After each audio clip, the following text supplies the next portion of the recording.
अब हम जिस विषय पर चर्चा करने वाले हैं उस विषय का नाम है आकलन। बेटा आकलन आपको एग्जाम में ये 4 मार्क्स के लिए पूछा जाता है। आपको एक पैसेज दिया जाता है जो कि अनसीन पैसेज होता है, आपको उसमें से प्रश्न बनाना होता है। जैसे यहाँ पर दिया है, आकलन का प्रश्न हल करते समय ध्यान देने योग्य बातें, मतलब कौन-कौन सी चीज़ों पे आपको ध्यान देना है। सबसे पहले आप यानी सबसे पहले आप लोग अपठित गद्यांश को सावधानी पूर्वक पढ़ें। जो भी अनसीन पैसेज दिया गया है उसे आप ध्यान पूर्वक पढ़िए। यदि कुछ शब्द या वाक्य समझ में न आए तो भी घबराने की आवश्यकता नहीं है। देखो, जब आप पैसेज को पढ़ोगे उसमें कुछ ऐसे कठिन शब्द हो सकते हैं जो आपको समझ में ना आए, तो आपको घबराने की ज़रूरत नहीं है। और मैं तो आपको एडवाइस दूँगी कि आपको ये सोचकर पैसेज को पढ़ना है कि कौन से लाइन से प्रश्न बन रहा है। शब्द कठिन है कि सरल है, हमें उससे कोई लेना-देना नहीं है। हम जब पैसेज को पढ़ेंगे तो हम ये सोचकर पढ़ेंगे कि क्या इस लाइन से हमें प्रश्न बन रहा है या नहीं, बस हमें उस पर ध्यान देना है। प्रश्न बनाने की विधि को ध्यान में रखते हुए पैसेज को अर्थात अनुच्छेद को फिर से पढ़ें। जहाँ-जहाँ प्रश्न बनते चले जाएँ निशान लगाइए। वैसे आपको बोर्ड के एग्ज़ाम में आपके क्वेश्चन पेपर में निशान लगाने का परमिशन नहीं दिया गया है, इसीलिए आप लोग निशान मत लगाइए। आप लाइन को पढ़िए, प्रश्न बन रहा है, फटाफट आप आंसर शीट में लिखते चले जाइए। जो पंक्ति अस्पष्ट लगे उन्हें फिर से सावधानी पूर्वक पढ़ें। अगर कोई ऐसी लाइन है जो आपको नहीं समझ में आ रहा है तो आप वापस से एक बार पढ़िए और फिर प्रश्न बनाने की कोशिश कीजिए। अब प्रश्न बनाते समय कौन-कौन से शब्द का करते हैं हम? क्या, कब, कहाँ, क्यों, कैसे, किसका, कितना, कौन, किन-किन ऐसे कुछ शब्द होते हैं जिससे हम प्रश्न बनाते हैं। पर आप लोग गलतियाँ क्या करते हो? जैसे आपको प्रश्न बनाना है क्या से, तो आप लोग है ना गलती से या फिर आप जल्दबाजी में क्या की जगह काय का प्रयोग कर देते हो और काय शब्द ये मराठी शब्द है। तो कभी-कभी ऐसा होता है कि हिंदी में आप मराठी के शब्दों का प्रयोग कर देते हो। जैसे यहाँ क्या की जगह गलती से आप काय कर देते हो तो आपको यहाँ पर 0 मिलेगा क्योंकि आपने जो प्रश्न बनाया वो गलत हो गया। दूसरा शब्द मैं बोल सकती हूँ कौन।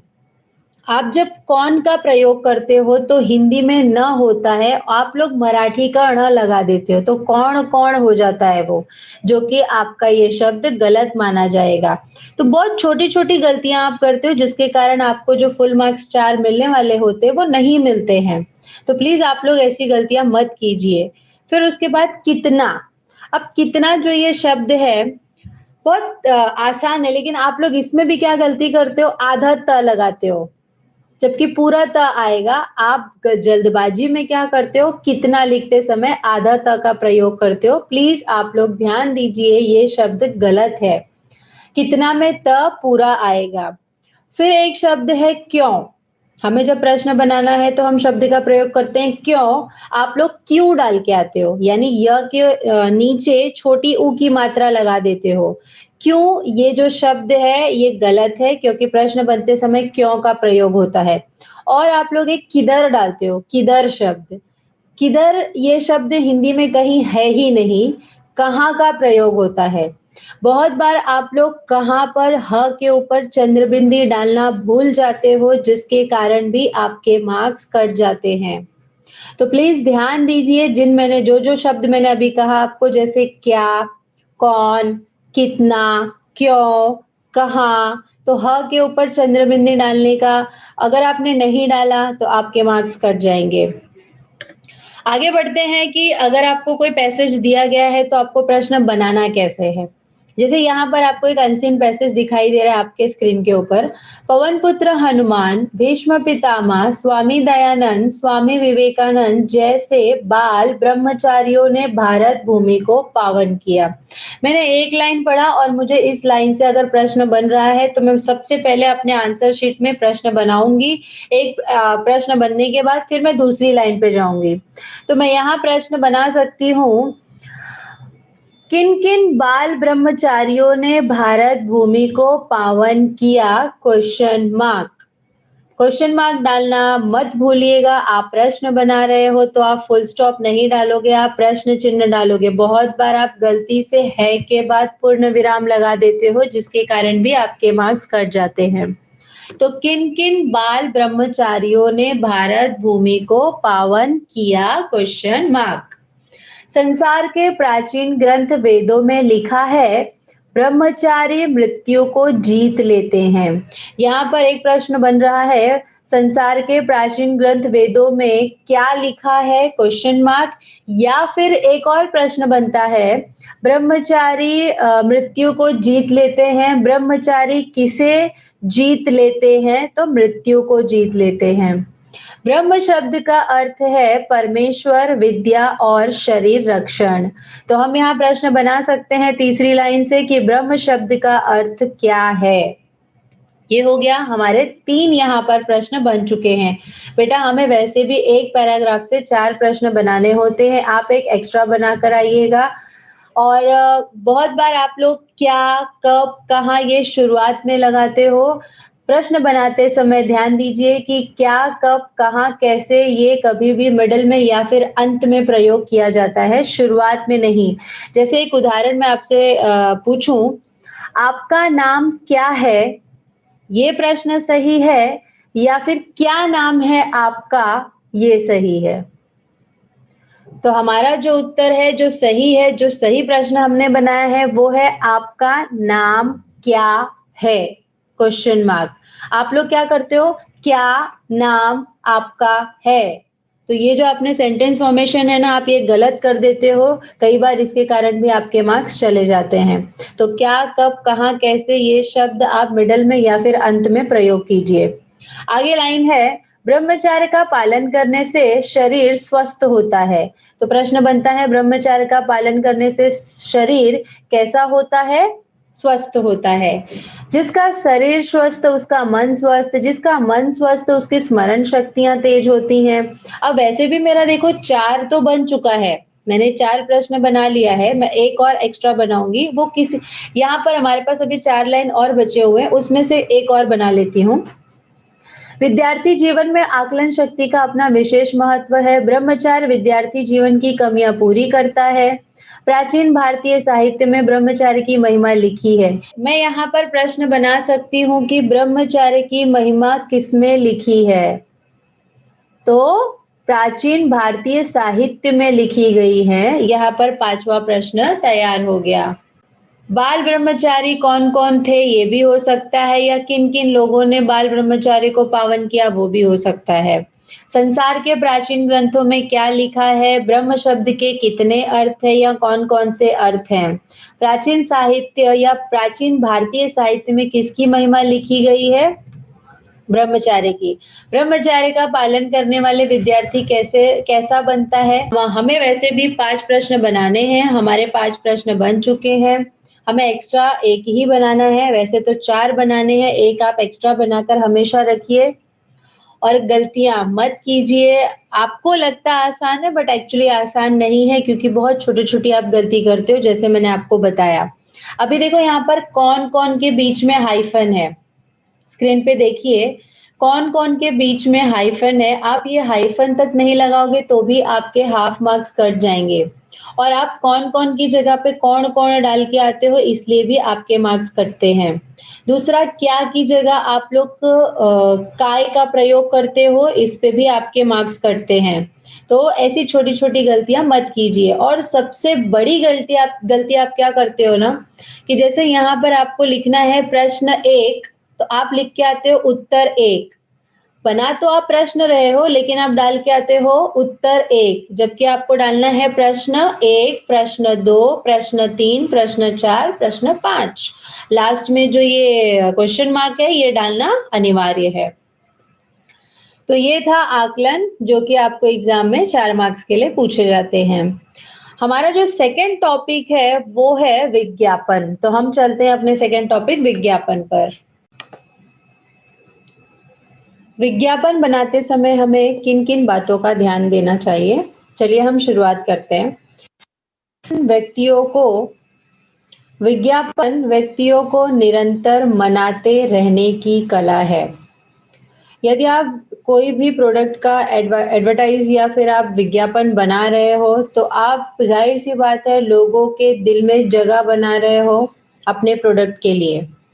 मतलब आप ज़्यादा से ज़्यादा अपने प्रोडक्ट को कन्विंस कर रहे हो कि वो लोग खरीदें। तो हमें यहाँ पर बताया गया है कि विज्ञापन का मतलब होता है लोगों को मनाते रहना अर्थात कन्विंस करना। विज्ञापन जनसंचार है, इसका उद्देश्य ग्राहकों को समझाना और जीतना है ताकि उत्पादक को अधिक से अधिक लाभ मिले। ये तो परिभाषा है कि विज्ञापन क्या है। वि अर्थात विशेष और ज्ञापन मतलब जानकारी। आप अपने प्रोडक्ट के बारे में क्या दे रहे हो? विशेष जानकारी दे रहे हो और आप प्रोडक्ट की ज़्यादा से ज़्यादा तारीफ़ कर रहे हो। तो विज्ञापन का अर्थ होता है किसी के बारे में विशेष रूप से जानकारी देना। विज्ञापन लिखते समय ध्यान देना, जैसे आप विज्ञापन किसी वस्तु की अधिक से अधिक प्रसिद्धि करना, बिक्री करना, प्रचार करना और थोड़े से शब्दों में बहुत कुछ जनता तक पहुँचाना ही विज्ञापन कहलाता है। लोगों को किसी वस्तु या चीज़ को खरीदने के संबंध में जागरूक करने के लिए विज्ञापन बनाया जाता है। नए विचार तथा नई वस्तुओं के बारे में लोगों को अवगत कराने के लिए विज्ञापन बनाया जाता है। विज्ञापन का उद्देश्य अधिक से अधिक लोगों तक जानकारी पहुंचाना होता है। अब इसमें विशेष बात क्या है कि जब आप विज्ञापन बनाओगे तो एग्जाम में आपको 5 मार्क के लिए विज्ञापन पूछा जाएगा। जब आप विज्ञापन बनाओगे तो ध्यान दीजिए आपको ज़्यादा से ज़्यादा लिखना है, ना कि वहाँ पर आप डायग्राम बनाकर आओगे। पहले आप क्या करते थे? चित्र बनाकर आते थे बहुत सारा, फिर उसके बाद थोड़ा-सा लिखते थे। अब पैटर्न चेंज हो गया है, अब आपको लिखना ज़्यादा है।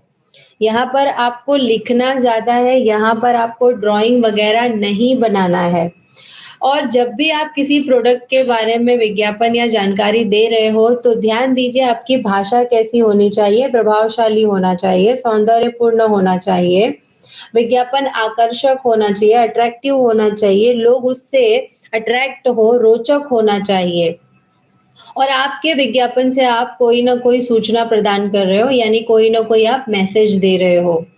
विज्ञापन लुभावने होने चाहिए, विज्ञापन के चित्र अब ये वाली लाइन निकल चुकी है कि अब हम डायग्राम वगैरह नहीं बना सकते, लेकिन आप जैसे आइसक्रीम पर बना रहे हो, आप अगर छाता पे बना रहे हो, आप चॉकलेट पे बना रहे हो, दंत मंजन पे बना रहे हो, तो आप छोटी-सी साइड में जो जगह होती है, वहाँ पर आप चित्र बना सकते हो। लेकिन लिखना ज़्यादा है बेटा, मतलब कम से कम भी आपको 50 से 60 शब्द लिखने हैं विज्ञापन के अंदर, तब जाकर आपको मिलेंगे 3.5 से 4 मार्क्स। आप लोग अपने टेक्स्ट बुक में पेज नंबर अगर 102 पर जाओगे तो वहाँ पे बताया है कि विज्ञापन का अर्थ होता है कम से कम शब्दों में ज़्यादा से ज़्यादा बोलना, अट्रैक्ट यानी सामने वाले को अट्रैक्ट करना, आकर्षक करना। ग्राहकों के बदलती हुई ज़िंदगी में अपने इस सामान के लिए जगह देना, यानी जैसे अगर आप ग्राहकों की बदलती रुचि, पसंद, आदत, फैशन इसके अनुसार आप विज्ञापन बनाते हो। इन्होंने बोला है पेंसिल का प्रयोग नहीं करना है, स्केच पेन का प्रयोग नहीं करना है, डिज़ाइन वगैरह आपको नहीं बनाना है। यदि आपको बनाना भी है, तो आप क्या कीजिए, साइड में थोड़ी-सी जगह होती है, वहाँ पर आप थोड़ा बहुत चित्र बना सकते हो, वो भी आप पेन से बनाओगे, ना कि पेंसिल से या फिर स्केच पेन से। आपको अगर चित्र बनाना भी है, तो आप क्या करोगे, पेन का प्रयोग करोगे, पेंसिल का प्रयोग नहीं कर सकते हो। ईमेल आईडी डालना ज़रूरी हो गया है, जैसे आप कोई फॉर एग्ज़ाम्पल आप अगर चॉकलेट का विज्ञापन बना रहे हो, तो सबसे पहले तो चॉकलेट का नाम होना चाहिए कोई ना कोई, फिर उससे जुड़ा हुआ कोई स्लोगन डालना है, तो आप स्लोगन भी डाल सकते हो। जैसे देखो मैं एक उदाहरण देती हूँ कि आप एक चॉकलेट बनाए हो, जो चॉकलेट का नाम है भारत चॉकलेट, ठीक है? आप लॉन्च कर रहे हो। तो भारत चॉकलेट जो ये है, इस पर स्लोगन कैसे बना है? संडे हो या मंडे रोज खाते हो ऑमलेट, एक बार खाकर देखो मेरा भारत चॉकलेट। ऐसे जो मैंने आपको ये लाइन बनाया है, वैसे ही आप लाइन बनाने की कोशिश कीजिए, स्लोगन लिखिए ताकि आपको मार्क्स अच्छे मिले। उसके अलावा आप अपने प्रोडक्ट की ज़्यादा से ज़्यादा विशेषता बताओगे, क्यों आपका प्रोडक्ट लोग खरीदें? तो आप उसमें विशेषता बताओगे, जैसे अगर आप चॉकलेट के बारे में आप बना ही रहे हो आपका ये विज्ञापन, तो आप बताओगे कि मेरे चॉकलेट में ज़्यादा शुगर नहीं है, हम जो मिल्क का प्रयोग कर रहे हैं वो मिलावटी नहीं है, हम ड्राई फ्रूट्स वाले चॉकलेट बना रहे हैं। मतलब जितना ज़्यादा आप बेनिफिट सामने वाले को बताओगे, जितना ज़्यादा आप अपने प्रोडक्ट की अच्छाई बताओगे, उतना ज़्यादा आपको अच्छे मार्क्स मिलेंगे। फिर उसके बाद आपके पास कितने टाइप के चॉकलेट हैं?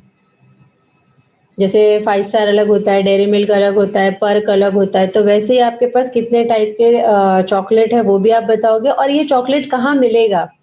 तो प्रॉपर आपको एड्रेस देना पड़ेगा, फिर आपको फ़ोन नंबर भी देना पड़ेगा और लास्ट में आपको ईमेल आईडी भी देना पड़ेगा। आप लोग पेज नंबर 2 पर जाओगे तो जाकर देखो जो मैं ये चीज़ें आपको बता रही हूँ ईमेल आईडी और आपको नंबर और पता ये सब कंपल्सरी है। बहुत बार आप क्या करते हो ना सभी दुकानों पे उपलब्ध है, आप ऐसे लिख कर आ जाते हो।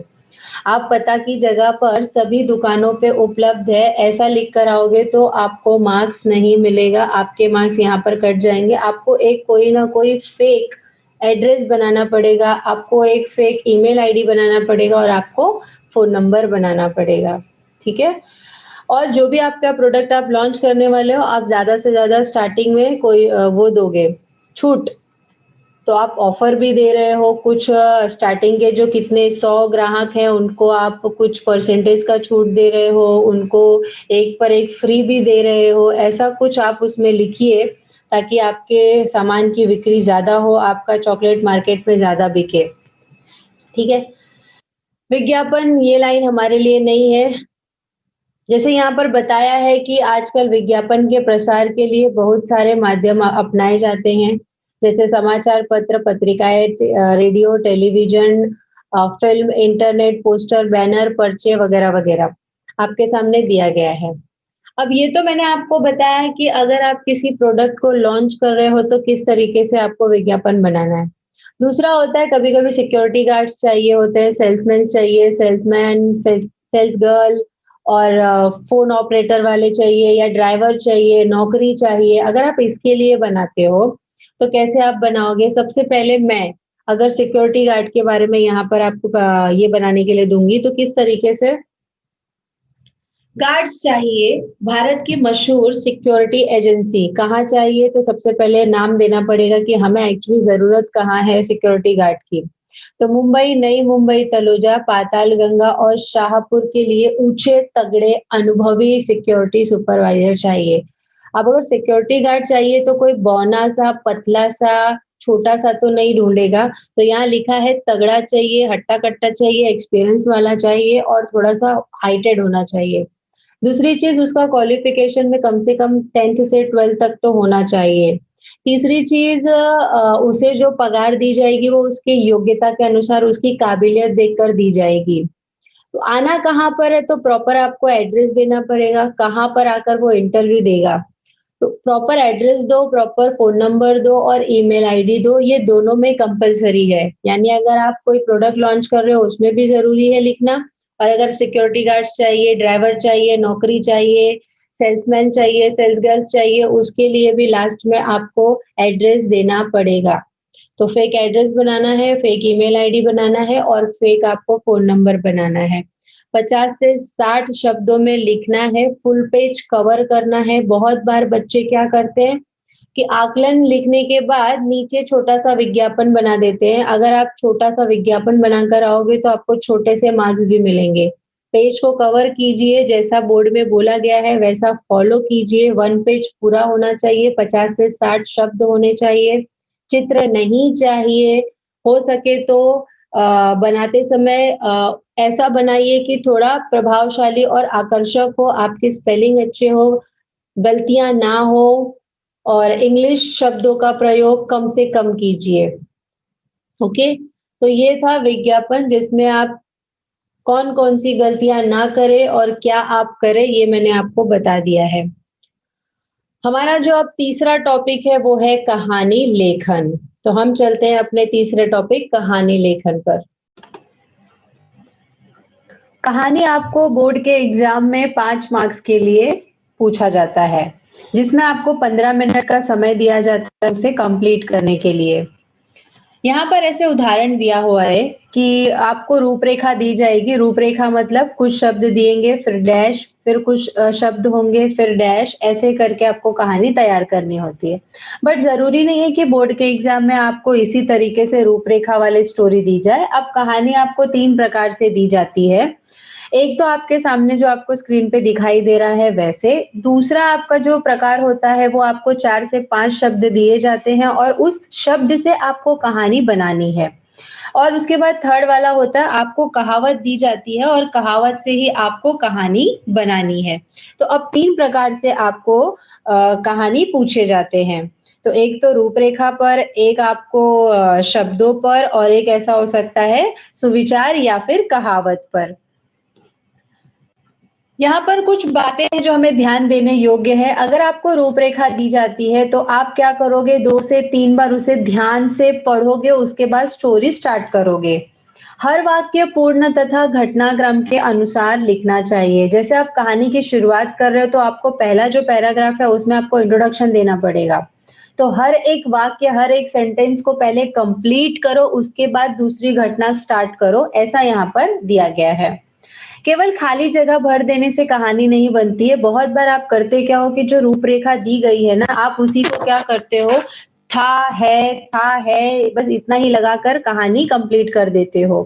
उसमें आपको विस्तार देना है, कहानी को आगे एक स्टोरी को एक विस्तार देना पड़ता है। उसमें कैरेक्टर के बारे में जानकारी देनी पड़ती है, यानी जो आपका पहला पैराग्राफ होता है वो तो इंट्रोडक्शन होता है, फिर फर्स्ट सेकंड वाला जो होता है वो विस्तार होता है और थर्ड वाला है जिसे हम अंत कहते हैं।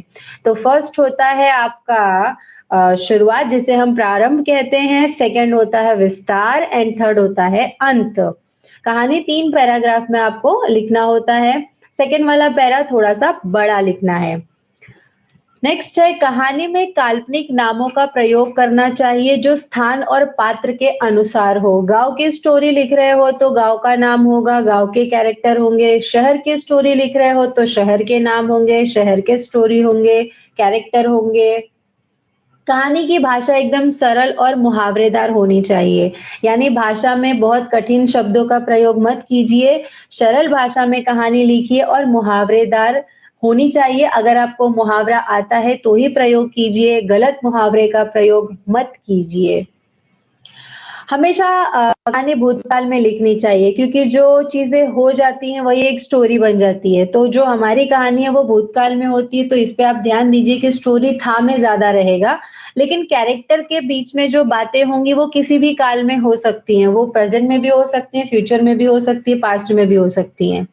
तो कहानी की शुरुआत जो आप करते हो वो था से ही होता है, उसके बाद बीच में कैरेक्टर जो बातचीत करते हैं वो किसी भी काल में हो सकती है। पूरी कहानी 4 परिच्छेद में होनी चाहिए। अब 4 परिच्छेद मतलब कैसा? 3 तो आप पैराग्राफ बनाओगे और 4th वाला जो होगा वो सीख है, सीख। तो सीख ये शब्द डालना अनिवार्य होता है और उसके बाद आपको ये लाइन लिखना पड़ता है, हमें इस कहानी से यह सीख मिलती है कि। और जो आपका जो ये कहानी का सीख होगा वो सकारात्मक यानी पॉजिटिव में होगा, नेगेटिव में कोई भी मैसेज नहीं दिया जाता है। कहानी का शीर्षक छोटा होना चाहिए, जिसे हम संक्षिप्त कहते हैं, आकर्षक होना चाहिए तथा कथा वस्तु के अनुसार होना चाहिए। यानी अगर आप स्टोरी लिख रहे हो कौवे के ऊपर, तो आप हाथी का कोई टाइटल नहीं डालोगे क्योंकि इसमें जो कैरेक्टर है वो कौवा है। तो आपके कथा वस्तु के अनुसार ही आपके कहानी का टाइटल होना चाहिए। तो इसमें सबसे ज़्यादा इम्पोर्टेंट बात ये है कि पूरी स्टोरी में सबसे पहले आपको टाइटल डालना है, फिर उसके बाद आपको 3 पैराग्राफ बनाना है और एंड में आपको सीख डालना है, तब जाकर आपको अगर आप गलतियाँ नहीं करते हो, स्पेलिंग का मिस्टेक नहीं करते हो, तो आपको 3.5 से 4 दिए जाते हैं। और अगर आपने एक भी गलती नहीं किए हो तब आपको प्रेजेंटेशन बहुत अच्छा है तो हम 4.5 तक देते हैं। तो कहानी में शीर्षक लिखना अनिवार्य है, सीख लिखना अनिवार्य है और 3 पैराग्राफ बनाना अनिवार्य है। एक घटना पूरी हो जाए तो दूसरी घटना नए परिच्छेद से शुरू करनी चाहिए। अगर आपकी एक घटना पूरी हो चुकी है तो आप दूसरी घटना को नए पैराग्राफ से शुरू कीजिए। कहानी पढ़कर उससे जो मिलने वाली सीख होगी वो सकारात्मक तथा पूर्ण वाक्य में लिखना चाहिए। पूर्ण वाक्य मतलब कैसा? इस कहानी से हमें यह सीख मिलती है कि इस कहानी से हमें यह सीख मिलती है कि ये वाक्य लिखना अनिवार्य है। यहाँ पर एक उदाहरण दिया है उन्होंने रूपरेखा के आधार पर। एक गांव, पालतू हाथी, प्रतिदिन पानी पीने तालाब में जाना, रास्ते में दर्जी की दुकान, दोनों में मित्रता, दर्जी का हाथी को कुछ न कुछ खिलाना, लौटते समय दर्जी को कमल का फूल देना, एक बार दर्जी के मन में शरारत, हाथी की सूंड में सुई चुभाना, लौटते समय सूंड में कीचड़ भर लाना, दर्जी पर फेंकना, सीख।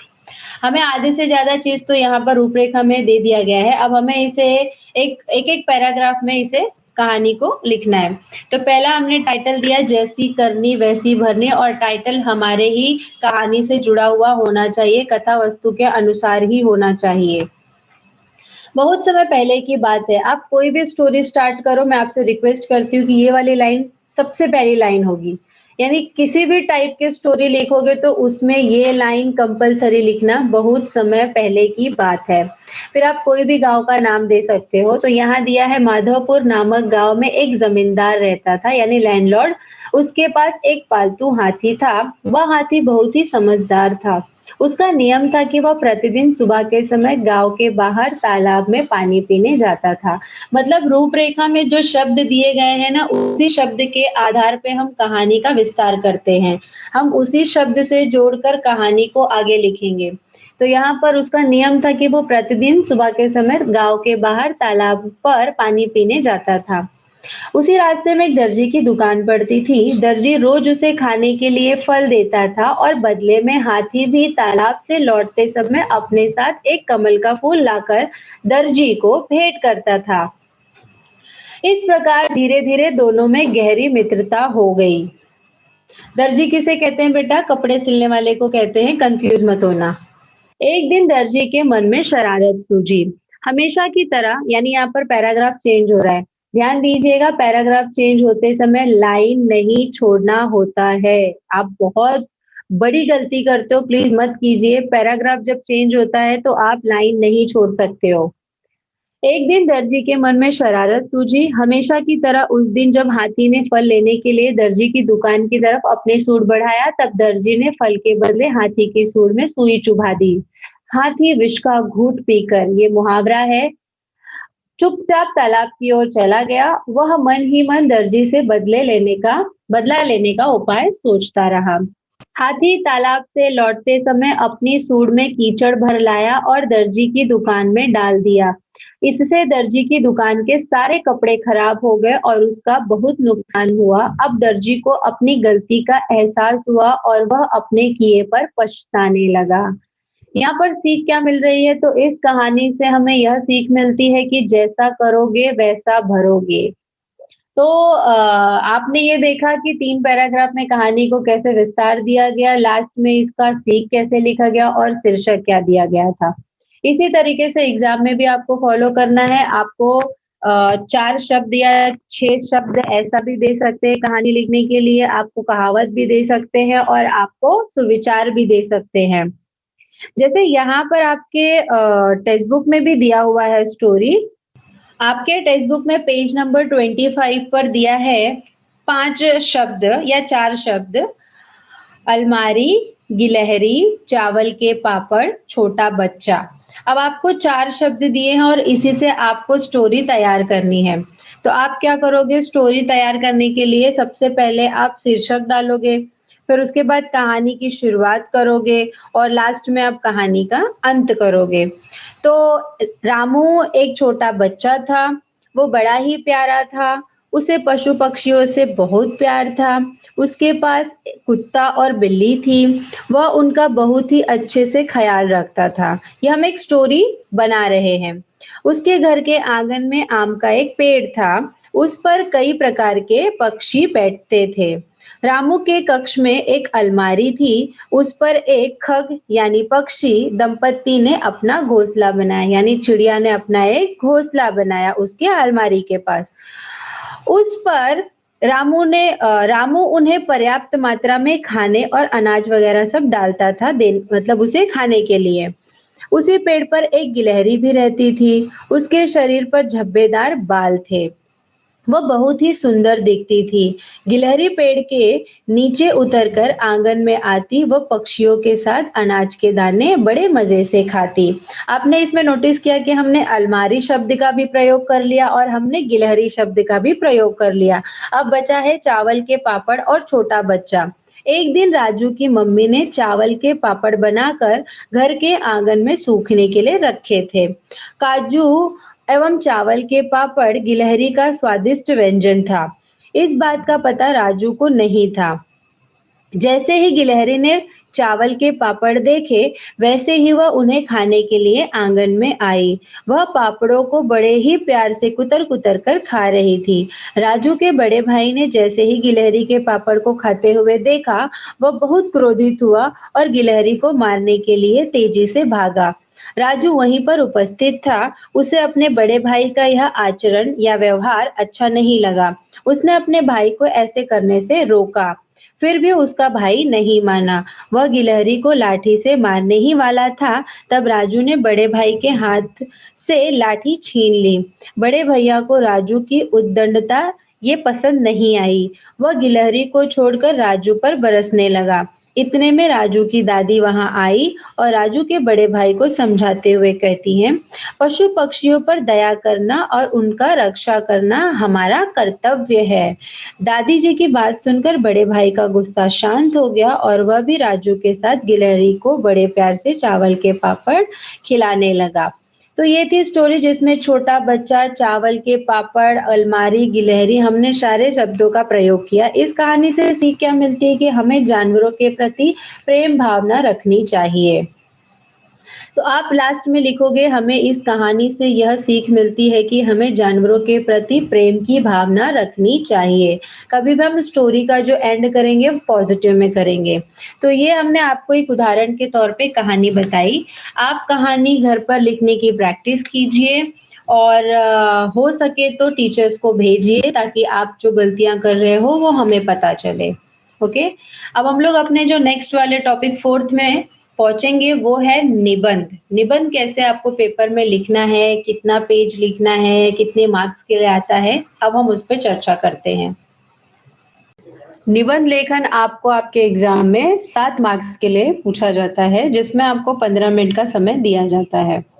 निबंध लेखन होता क्या है? किसी विषय पर अपने विचार, कल्पनाओं, अनुभव तथा प्राप्त जानकारियों को स्टेप बाय स्टेप परिच्छेद यानी पैराग्राफ में अपनी भाषा यानी हिंदी भाषा में प्रस्तुत करना ही निबंध लेखन कहलाता है। आपके खुद के विचार है, आपकी खुद की कल्पना है, आपका एक्सपीरियंस है और वही आप क्या कर रहे हो, स्टेप बाय स्टेप पैराग्राफ में लिख रहे हो, उसी को हम कहते हैं निबंध। निबंध आपको कितने मार्क्स के लिए? 7 मार्क्स के लिए, जिसमें आपको 15 मिनट का समय दिया जाता है। 80 से 100 शब्द लिखने होते हैं, यानी 1.5 पेज तक आपको बोर्ड के एग्जाम में लिखना होता है। अच्छे अंक पाने के लिए निबंध में क्या लिखा गया है उससे भी अधिक महत्वपूर्ण बात यह होता है कि कैसा लिखा गया है, यानी आपकी भाषा कैसी है, आपकी लिखावट कैसी है, राइटिंग कैसे है आपके, आप कितने कैंसलेशन कर रहे हो उसमें, वो ज़्यादा मैटर करता है। और कितना लिखा गया है, यानी आपने हाफ पेज लिखा है कि सिर्फ 1 पेज लिखा है या आप 1.5 पेज तक गए हो। तो टीचर सबसे पहले ये चेक करता है कि आपने कितना पेज कवर किया है। तो आप यहाँ पर 1.5 पेज तक लिखोगे। उसकी भाषा शैली कैसी है, यानी आपकी लिखावट में आप हिंदी का प्रयोग कैसे कर रहे हो, कैसी भाषा का प्रयोग कर रहे हो, वो भी देखना पड़ता है। निबंध लिखते समय ध्यान देने योग्य बातें, बहुत सारी चीजें हैं जो हमें निबंध में ध्यान देने योग्य है। जिस विषय पे हमें अधिक जानकारी हो, जो विषय हमें आसान लगे, उसी विषय पर निबंध लिखना चाहिए, क्योंकि आपको 2 ऑप्शन होंगे, उसमें से एक पर आपको निबंध लिखना है। तो 2 में से किस जो आपको लगता है कि इस विषय पर मैं ज्यादा लिख सकता हूँ, मेरे पास ज्यादा शब्द है, आप उसी निबंध को लिखने की कोशिश कीजिए। मुख्यतः निबंध तो 3 भागों में विभाजित होता है, जिसको फर्स्ट हम प्रारंभ कहते हैं, सेकंड को हम मध्य यानी विस्तार कहते हैं और अंत यानी उपसंहार यानी कंक्लूजन कहते हैं। तो शुरुआत है, विस्तार है और अंत है, लेकिन जो मध्य का भाग होता है उसे हम 3 पैराग्राफ में डिवाइड करते हैं। आगे चलिए तो मैं आपको समझाऊंगी। प्रारंभ में क्या करना होता है? प्रारंभ यानी शुरुआत। टीचर सबसे पहले आपका फर्स्ट पैराग्राफ पढ़ता है कि आपने कैसे इसकी शुरुआत की है। तो निबंध का प्रारंभ आकर्षक, संक्षिप्त और सरल होना चाहिए। छोटा-सा पैरा बनाओ, अट्रैक्टिव बनाओ, एक पैराग्राफ का बनाओ और शुरुआत में यदि आपको कोई कविता, कोई शायरी, कोई दोहा, कोई गीत या किसी महापुरुष की कोई ऐसी बातें हैं जो याद आ रही है और वो आपके टॉपिक से रिलेटेड है, वो आपके निबंध के टॉपिक से रिलेटेड है, तो प्लीज़ आप लिखिए, आपको मार्क्स अच्छे मिलेंगे और ये जो पढ़ने वाला है यानी जो आपका पेपर चेक करने वाला है, वो प्रभावित होता है। मध्य में विषय को 3 पैराग्राफ में डिवाइड करना है। जैसे मैंने आपको बताया कि जो आपका सेकंड पैराग्राफ होगा वो 3 पैराग्राफ में डिवाइड होगा। तो विषय विस्तार हम 3 पैराग्राफ में लिखेंगे। निबंध की भाषा सरल और शुद्ध होनी चाहिए। व्याकरण की गलतियाँ नहीं होनी चाहिए। ग्रामर पर थोड़ा-सा ध्यान देना और निबंध में कोई बात बार-बार नहीं दोहरानी चाहिए। ये भी ध्यान रखना क्योंकि कई बार आप क्या करते हो फर्स्ट पैराग्राफ में जो लाइन लिखते हो वही आप सेकंड में भी लिखते हो, वही आप थर्ड में लिखते हो। तो बार-बार आप अगर रिपिटेशन करते हो तो टीचर को समझ में आ जाता है कि आपके पास वर्ड्स नहीं है। निबंध में मुहावरे और कहावते का यथा योग्य उपयोग करना चाहिए। अगर आपको आता है और सही मुहावरा और सही कहावत आता है तो आप प्लीज़ मुहावरे का और कहावते का प्रयोग कीजिए। निबंध की भाषा में प्रवाह और तथा विचारों में नवीनतम होनी चाहिए। यानी जब आप लिख रहे हो तो आपके विचार अलग है, मेरे विचार अलग है, मेरे पेरेंट्स के विचार अलग हैं, आपके पेरेंट्स के विचार अलग हैं। तो आपके विचार में नवीनतम होनी चाहिए यानी पिछली बातों को यहाँ पर रिपीट मत कीजिए, आप अपने विचार को यहाँ पर व्यक्त कीजिए। अंत तथा उपसंहार यानी कंक्लूजन में क्या करना है? छोटा-सा 2 लाइन, 3 लाइन का कंक्लूजन होता है, वो भी आकर्षक, संक्षिप्त और 1 पैराग्राफ में होना चाहिए। तो मतलब आपको निबंध 5 पैराग्राफ का बनाना होता है, जिसमें फर्स्ट वाला पैरा छोटा-सा होगा, लास्ट वाला पैरा छोटा-सा होगा, लेकिन बीच के 3 पैराग्राफ में आपके निबंध का विस्तार होगा। नेक्स्ट है कि निबंध के प्रकार कितने हैं तो फर्स्ट है वर्णनात्मक, सेकंड है आत्मकथात्मक, उसके बाद थर्ड है कल्पनात्मक, देन फोर्थ है विचारात्मक एंड लास्ट है चरित्रात्मक। मैं एक्सप्लेन करूंगी कि वर्णनात्मक में अगर आया तो कैसे लिखना है, आत्मकथात्मक कैसे लिखना है, कल्पनात्मक कैसे लिखना है, विचारात्मक कैसे लिखना है और चरित्रात्मक कैसे लिखना है। वर्णनात्मक निबंध मतलब 100% आप जो भी लिख रहे हो वो सत्य घटना लिख रहे हो। वर्णनात्मक और लास्ट का जो चरित्रात्मक है उसमें आप कोई भी झूठ चीज नहीं लिख सकते हो, आप सत्य घटना लिखोगे। तो वो किसी घटना, स्थान, दृश्य या फिर त्योहार का वर्णन होता है जो कि वर्णनात्मक है। बचपन की यादें, आंखों देखी दुर्घटना, रेलवे स्टेशन पर 1 घंटा, चिड़ियाघर, मेले में 2 घंटा, दीपावली, रक्षाबंधन, शिक्षक दिवस, गांधी जयंती, 15 अगस्त, 26 जनवरी जो भी है।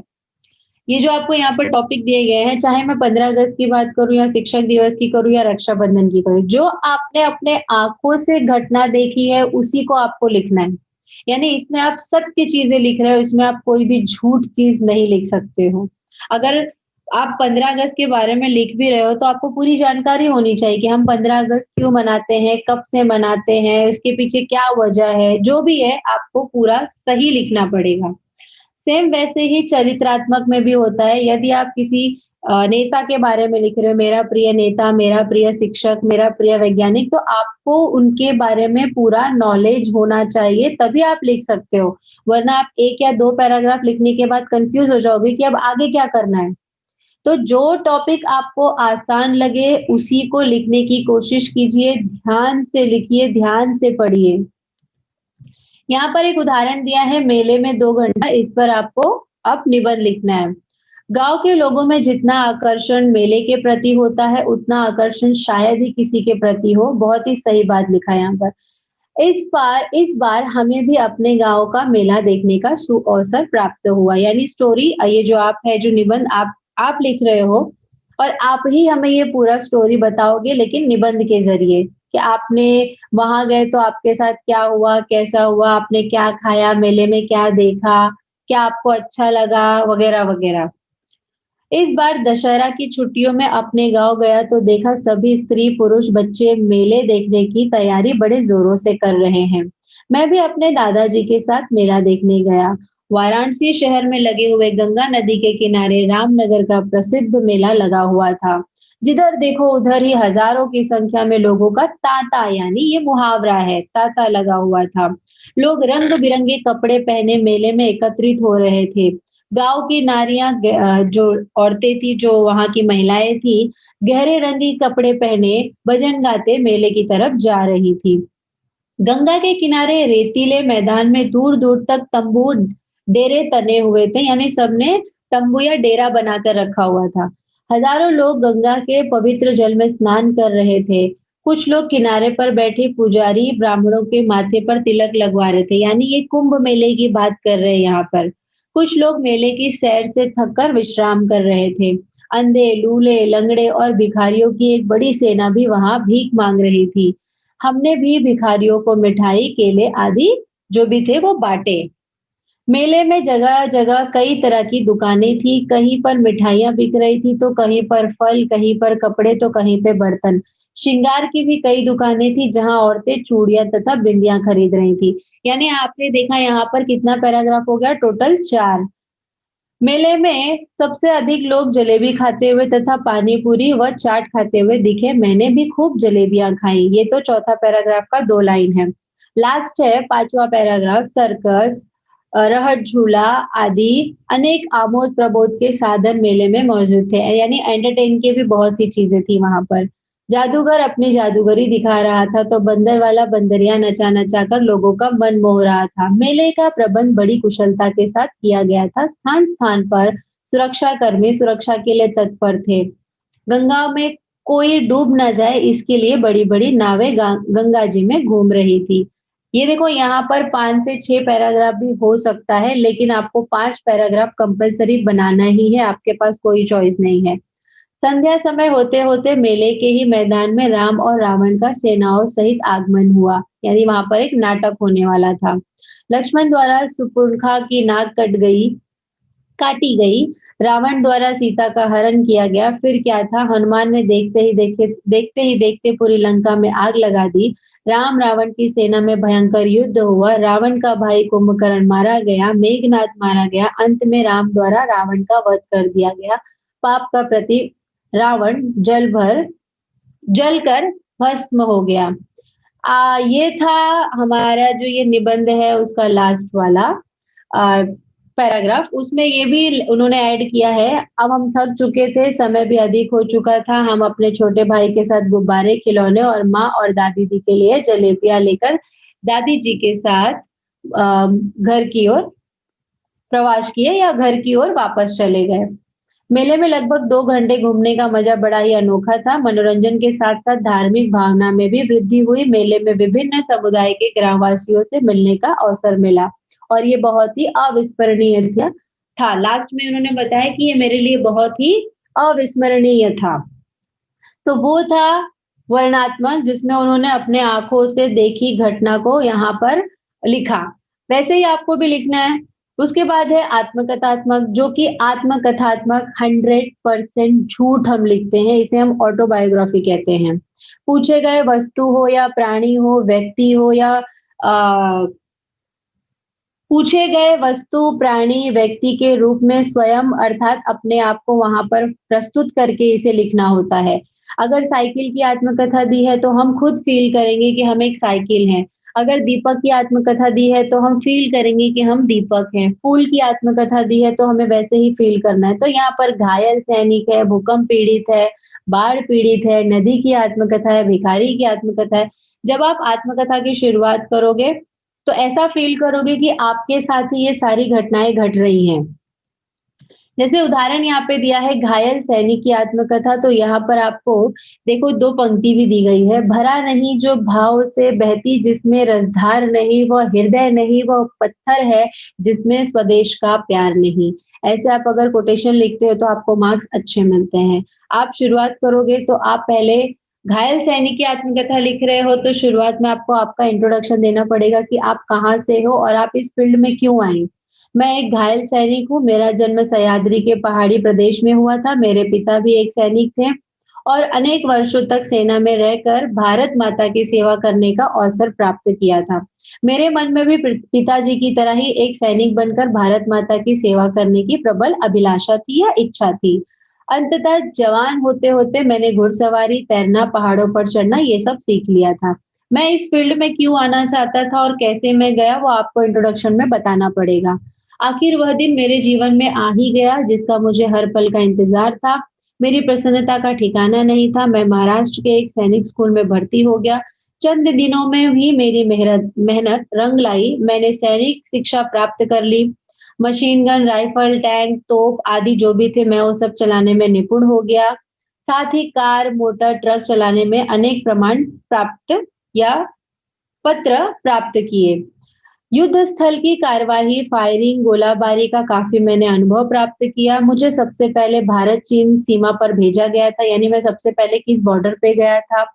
देखो, आप जब आत्मकथा लिखोगे तो डायरेक्ट आप घायल सैनिक नहीं हो, आप घायल कैसे हुए आपको अंत में बताना है।